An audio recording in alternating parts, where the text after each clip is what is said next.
Grandes navegações, tema fundamental, gente. Tema que marca a passagem da Idade Média para a época moderna, o período medieval, agora indo, caminhando para a chamada época moderna. Portanto, é um marco divisor na história, é um grande marco divisor, tá? Então a gente tem que falar muito bem das grandes navegações, tem que entender o que foram essas navegações, quais são as motivações dessas navegações, qual o significado delas, onde ocorreram, para que lugares, com quais objetivos e quais são as consequências dessas navegações na mudança de mentalidade dos homens da Europa, principalmente, tá? E, consequentemente, do mundo ocidental, porque as grandes navegações elas vão aproximar de forma irremediável três grandes continentes, tá? A Europa, que geograficamente não é tão grande, né? Mas foi a partir de Portugal, Espanha, depois Inglaterra e França que as navegações começam. E a Europa ela vai se aproximar muito da Ásia, tá? E também da África e também da América. Então, a gente tem quatro continentes, na verdade: Europa, América, África e Ásia, se conectando, tá? Alguns autores chamam a globalização, dizem que a globalização, na verdade, começa aqui, nas grandes navegações, porque a globalização ela é um fluxo e refluxo de pessoas e mercadorias e objetos em todas as partes do mundo, né? Por todas as partes do mundo. E aqui pela primeira vez você vai ter estabelecido uma rota de comércio de pessoas e de circulação de mercadorias e ideias, pessoas e tudo mais, envolvendo os quatro grandes continentes: Europa, África, América e Ásia, tá? A África é gigantona, a Ásia é gigantona e a América é gigantona. Quando eu falo América, eu estou me referindo à América do Norte, América Central e América do Sul, tá? E a Europa é um continente pequeno, perto desses outros continentes, tá? Bom, então vamos lá, vamos falar aqui, vamos reforçar a definição, tá? Grandes navegações foi o nome dado às viagens de exploração que europeus fizeram entre 1400 e 1600 para fora do continente europeu. Muito bem, gente. Então, localizamos aí no espaço e no tempo. O espaço ele envolve os quatro continentes, como falamos, e o período a gente pode marcar de 1400 a 1600. Ah, prof, mas qual que é o marco da passagem da Idade Medieval para a época moderna? Bem, gente, alguns historiadores dizem que foi a partir da descoberta, entre aspas, é claro, da América pelo Cristóvão Colombo, né, viajante italiano a serviço de Espanha. Foi o primeiro europeu, em tese, né, o primeiro europeu a aportar no continente americano, ali no Caribe, né? E isso teria acontecido em 1492. Esse marco é um bom marco porque ele assinala o início da chamada conquista da América pelos europeus, tá? A América que era um continente gigante, né, habitado por várias sociedades, algumas em alto grau de desenvolvimento, inclusive, tá? A gente vai falar disso em um outro capítulo, mas essa chegada aí na América por Colombo marca, é um fato que assinala essa passagem, tá? Mas Colombo não navegou isoladamente, nem sozinho, nem foi o único navegador. Existiram vários, centenas e milhares de navegadores entre 1400 e 1600. Bom, prof, mas o que esses navegadores, que essas navegações objetivavam? Qual era o intuito dessas navegações? De onde elas partiram para onde? Bem, elas partiram da Europa, dos portos, principalmente de Portugal e Espanha, inicialmente, tá? Depois França e Inglaterra, em direção à Índia, em direção às Índias, né? Ou melhor falando, né? Hoje Índia é um país. Naquela época, quando a gente falava Índias, a gente está se referindo a praticamente toda a Ásia, eh, envolvendo o que seria hoje a Índia, envolvendo o que seria hoje o Paquistão, o que seria hoje também a China, o que seria hoje uma parte do Sudeste Asiático, tá? Então, Índias era uma denominação mais abrangente. Bom, mas o que, que tinha nas Índias que interessava tanto esses europeus? Em primeiro lugar, especiarias, né? Cravo, canela, pimenta. Da China vinha seda, da China você tinha também, da Pérsia você tinha tapetes, né? Artigos de luxo. Lembrando que as Índias, né, especialmente a China, era o local mais civilizado, entre aspas, era considerado o lugar mais desenvolvido tecnologicamente do mundo. E não havia muito contato entre esse lado oriental do mundo e o lado ocidental, senão através dos mercadores árabes, né? A gente já viu isso muito nas aulas de renascimento comercial, que havia um comércio intenso dentro da Europa, né? Começou-se a ter um comércio intenso dentro da Europa, lá na Alta Idade Média, na Baixa Idade Média. Havia também, dentro da civilização árabe e muçulmana, uma forte economia voltada para o comércio. E as mercadorias da Índia que chegavam na Europa vinham através dos mercadores árabes, né? Mas a preços altamente custosos, né? Porque o caminho, né? As estradas, as rotas eram muito longas por terra e os mercadores árabes cobravam altos preços até a mercadoria final chegar lá no consumidor, né? Então essas especiarias vindas lá das Índias, elas eram consumidas só pelo clero e pelos senhores feudais, né? Pelos mais nobres, né? Então, à medida que o comércio dentro da Europa foi se intensificando, a burguesia, né, de alguns países resolveram falar o seguinte, ó, não dá para a gente pagar esses altos valores aí pelas especiarias, né, porque elas vêm, os árabes trazem essas mercadorias lá da China, vendem para os italianos, lá de Gênova e Veneza, e esses burgueses da Itália, eles vendem aqui no resto da Europa por valores exorbitantes, né? E aí países como Portugal, né, eles começam a buscar rotas alternativas, né, para se alcançar a Índia. Dá uma olhada nesse mapa aí. Olha só, vamos olhar com calma esse mapa, né? Esse mapa é um mapa atual, né, mas ele ajuda a gente a ter uma dimensão da distância entre a Europa até a Índia, né? Se a gente for por terra, veja só da onde parte essa flecha. Essa flecha ela está partindo aqui da Espanha, por exemplo, né?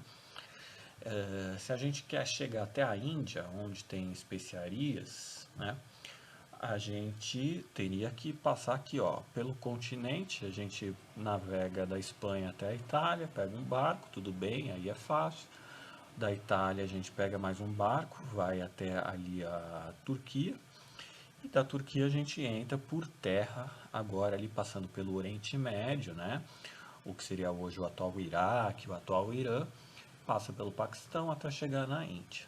Parece simples, mas na época isso era altamente complicado, porque isso aqui tudo, o que é o Paquistão, o Irã, o Iraque e a Turquia, hoje em dia era dominado pela civilização árabe muçulmana, né? Então, aqui não tinha como os mercadores cristãos passar para obter essas especiarias, né? Elas tinham que ser vendidas ali só compradas desses árabes, né? O que os portugueses vão começar a pensar, né? Junto com os espanhóis também depois, né? E se a gente navegasse aqui pelo oceano, né? Um oceano totalmente inexplorado, tá? Não se conhecia a magnitude desse oceano. Se a gente navegar pelo oceano, o norte da África se conhecia, né? A gente contorna aqui o norte da África e a gente pega uma rota pelo mar mesmo para chegar na Índia, né? Não se sabia, gente, né? É importante frisar isso. não se sabia a extensão da África também, tá? Na cabeça desses navegadores. O pessoal achava que a África meio que terminava aqui, ó, né? O máximo conhecido era isso aqui, mais ou menos, tá? E aí o pessoal achava assim, ó, que a África terminava aqui e que navegando podia se chegar por aqui cortando o caminho. Só que não se sabia a extensão do continente africano, não se conhecia muito o mar, o oceano, tá? Então era uma aventura realmente, tá? Em busca dessas especiarias, né? Para vocês terem ideia que os caras estavam arriscando a vida, né? E muitas vidas vão ser perdidas, né? Nessas tentativas de chegar à Índia pelo mar, né? Então esse aqui já é um mapa da época, tá? Esse aqui é um mapa do que se conhecia, né? Então olha só, vamos comparar com esse aqui que a gente acabou de ver. Nesse aqui, a Europa está aqui, tá? Então ó, a Europa, que é tudo isso aqui, está representada aqui, pequenininha. Muito bem. E a África, olha só o tamanho da África, a gente sabe que a África é desse tamanho, gigantona. Olha o tamanho da África nesse mapa. Isso aqui é a visão dos europeus sobre a África naquele momento, 1500, 1400, desculpa, 1400, 1500, era a visão que se tinha da África, achava que era só isso aqui, né? A Líbia, Etiópia, né? O pessoal achava que a África era só o norte, mas não, tá? E isso aqui é a Índia, né? O pessoal achava que a Índia estava por aqui, né? Tinha a Arábia, né? O território dos muçulmanos, e depois a Índia vinha aqui, né? Não se sabia também da extensão da Índia, de fato. Então isso aqui é uma representação, é o ponto de vista dos europeus lá em 1400, 1500, eles achavam que o mundo era assim. Proiu a América, né? Que nem está representada aqui nesse globo. A América nem sequer se fazia ideia que existia, tá? Vai começar-se somente a desconfiar-se de que haviam terras aqui só mais lá para 1490, quando Colombo chega numa ilha, achando que tinha chegado na Índia, e na verdade chega num território novo, com uma sociedade totalmente desconhecida para os europeus, né? Ok, então entenderam a definição, né, de grandes navegações, quais são os objetivos, que é conquistar as especiarias lá na Índia, e os desafios geográficos, que é como chegar a essas Índias aí, sem precisar passar pela rota terrestre dos árabes, né, contornando ali a África, tá, por mar. E como conseguir essa nova rota então para as Índias, gente? Navegando pelo Oceano Atlântico. Reforçando, gente, a visão, né, nesse momento, nesse período, ainda o senso comum acreditava que a Terra era quadrada, tá? Ninguém tinha ideia, na verdade, tipo, alguns cientistas desconfiavam, mas o senso comum dizia que a Terra era quadrada, né? Inclusive os navegadores mesmos. E eles achavam que havia também muitos monstros, né? Como por exemplo essa serpente marinha aí, além aqui mais ao sul, né? Da África, né? No oceano. Então o pessoal não sabia o que tinha por aqui e também não sabia o que tinha por aqui. Quando você não sabe o que tem num lugar, você começa a criar uma série de fantasias e objetos imaginários, né? E esses objetos imaginários envolviam muito serpentes marinhas, sereias, né? Monstros do mar que devoravam os navios. E realmente muitos navios vão ser devorados sem explicação, tá? E esses navios que vão ser devorados, vão desaparecer no mar sem explicação, muitas vezes porque vão afundar mesmo, muitas vezes porque vão enfrentar correntes marítimas fortes, eles deixavam um ponto de interrogação na cabeça das pessoas lá na Europa, né? aqui mais representações, né? O pessoal achava que a Terra era plana e que o oceano, quando terminava, ele ia cair num abismo, né? Um abismo enorme, um abismo sem fim. E a gente veria ali, teria monstros, serpentes marinhas como essas aqui, né? Outras representações de peixes monstruosos. E chegava uma hora lá que o barco ia cair, né? Tipo, era como se fosse assim, né? Ela, como se fosse a terra mais ou menos achatada, assim, como se fosse um prato, né? E aí chega uma hora, ó, imagine aqui, né? Que aqui são o continente, né? A parte terrestre, né? Tem a Europa, a África e a Ásia, né? Achava-se que o mundo era isso aqui. E o resto era tudo oceano. E que se você navegasse aqui pelas bordas desse prato, ia chegar uma hora que você ia cair aqui, né? Num abismo, num grande abismo, né? Então era mais ou menos essa a visão que se tinha do globo terrestre, do planeta Terra, tá? É claro que aí isso vai gerar literatura, vai gerar um monte de ficção sobre esses espaços, né? Nunca explorados pelo homem, né?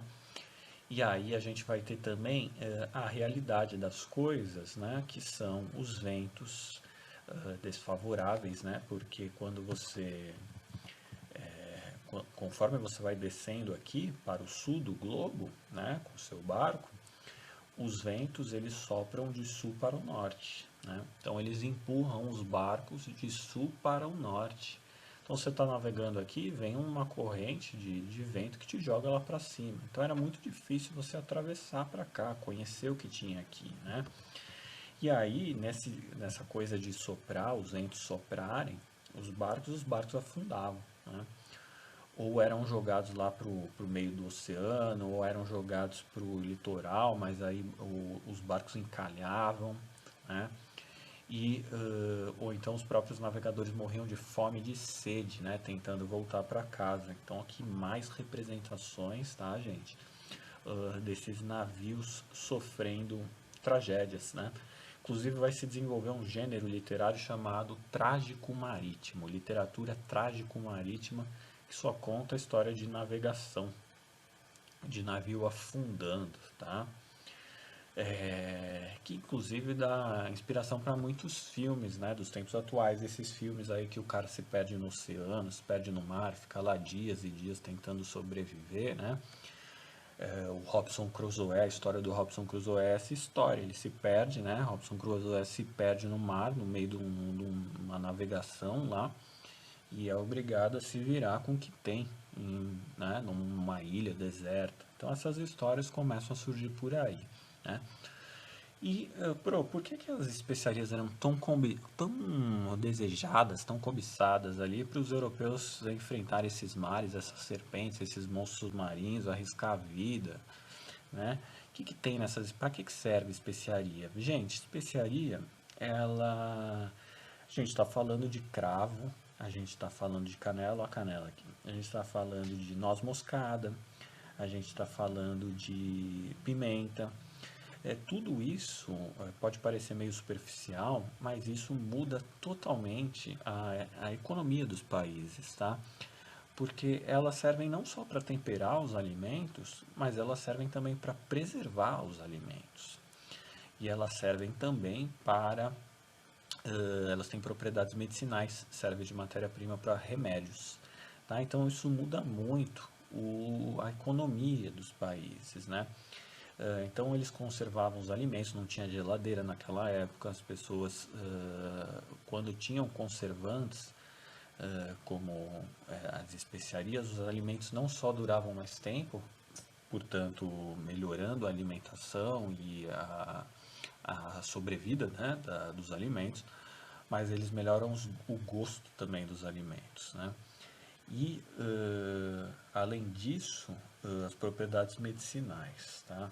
Então, hoje pode parecer, pode parecer um item supérfluo, mas naquela época isso valia muito dinheiro, tá? E Portugal vai ser o primeiro país a se lançar nessas grandes navegações, gente. O primeiro país.